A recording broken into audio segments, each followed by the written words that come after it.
Ceux qui sont prêts à abandonner une liberté fondamentale, pour obtenir temporairement un peu de sécurité, ne méritent ni la liberté ni la sécurité. Bonjour.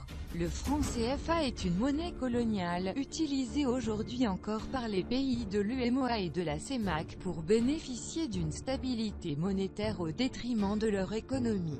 Nous allons voir dans ce top 6 choses importantes sur le franc CFA. Allons-y.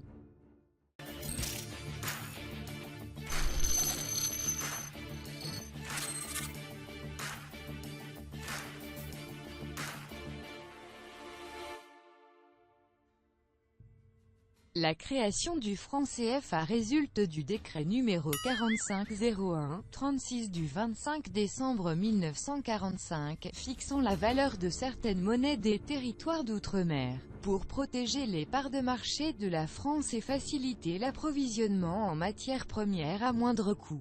Ce décret, signé par Charles de Gaulle, président du gouvernement provisoire de la République française, et contresigné par René Plévin, ministre des Finances, et Jacques Soustelle, ministre des Colonies, est publié au Journal officiel de la République française le lendemain, 26 décembre 1945. Le franc CFA, qui signifiait à son origine « franc des colonies françaises d'Afrique », abrégé en franc CFA, est le nom de deux monnaies communes à plusieurs pays d'Afrique constituant en partie la zone franc. Aujourd'hui, l'appellation franc CFA signifie franc de la communauté financière d'Afrique pour les pays membres de l'UEMOA, et franc de la coopération financière en Afrique centrale pour les pays membres de la CEMAC.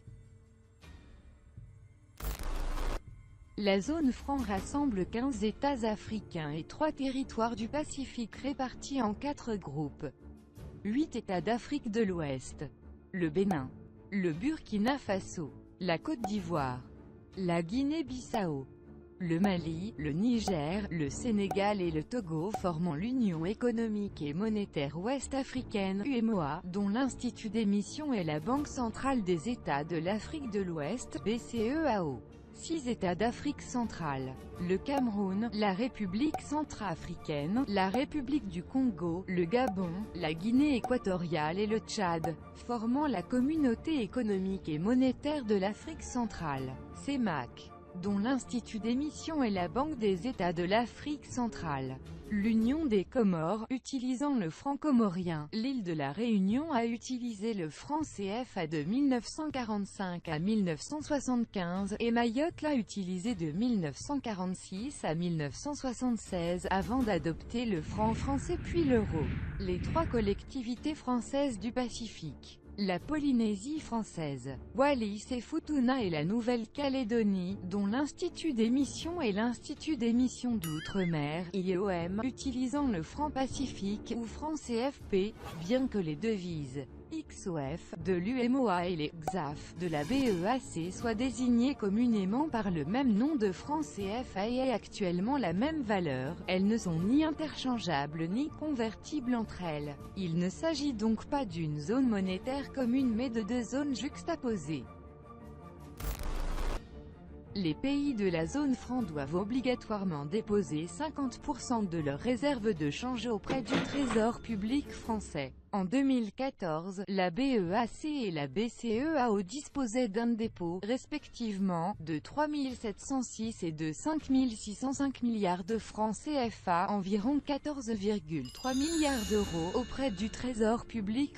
Ces comptes sont rémunérés au taux de facilité de prêt marginal de la Banque centrale européenne. Ce taux est aujourd'hui très bas, 0,3% depuis le 10 septembre 2014. En contrepartie, le Trésor français apporte sa garantie de convertibilité illimitée du franc CFA en euros. La conversion en euros se fait suivant une parité fixe au taux d'1 euro pour 655,985 francs CFA. La valeur externe du CFA est ainsi déléguée à une entité extérieure, le Trésor français, qui bénéficie de ces devises pour son propre financement. Les comptes d'opération servent d'indicateurs, ils sont une jauge. Ces comptes remplacent en quelque sorte le taux de change en tant qu'émetteur de signal. S'ils se remplissent, le Trésor français sait qu'il ne paiera pas de sa poche les euros remis aux banques centrales de la zone franc.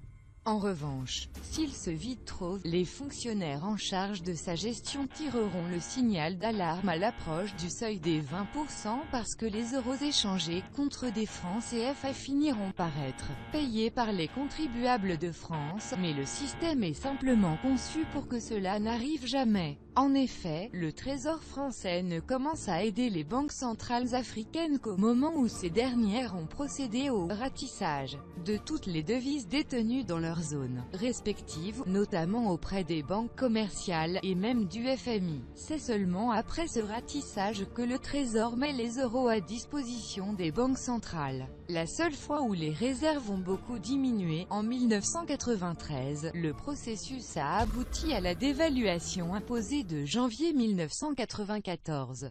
Drôle d'assureur que le Trésor. Le nombre de pays et territoires utilisant le franc CFA a changé dans le temps comme certains pays ont introduit leur propre monnaie. En 1960, la Guinée quitte et commence l'émission de francs guinéens, mais les services secrets français fabriquent des faux billets qui inondent la Guinée, accentuant ainsi ses difficultés économiques et le mécontentement populaire. 1962. Le Mali quitte et commence à émettre des francs maliens. 1973. Madagascar quitte et commence à émettre ses propres francs, le franc malgache, qui coïncidait avec l'ariari malgache, un ariari égale 5 francs malgaches.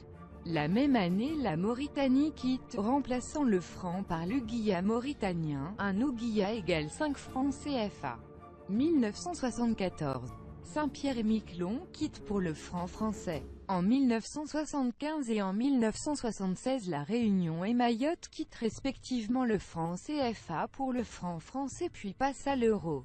En 1984, le Mali retrouve le club franc CFA. Quelques pays d'Afrique ont choisi d'adopter le franc CFA, bien que ces pays n'aient jamais été des colonies françaises. En 1985 et en 1997, la Guinée équatoriale et la Guinée-Bissau rejoignent respectivement le franc CFA. Les billets de francs CFA sont actuellement fabriqués en France par l'imprimerie de la Banque de France à Clermont-Ferrand, dans la région bordelaise. Sur chaque pièce et au recto des billets est représenté le logo de la BCEAO, un poisson-ci stylisé. Celui-ci représente une figurine en bronze employée anciennement pour peser l'or par les Akan, une population d'Afrique de l'Ouest installée principalement au Ghana et en Côte d'Ivoire. Dans leur mythologie, cette espèce incarne la puissance de la mer, la fécondité et la prospérité. Allez, dites-moi dans les commentaires ce que vous pensez du franc CFA. Devons-nous en sortir ou en rester et l'élargir tout en déléguant notre souveraineté monétaire pour une stabilité imaginaire? J'espère que ça vous a plu. Si c'est le cas, mettez un énorme like. Et n'oubliez surtout pas de vous abonner. À la prochaine, goodbye.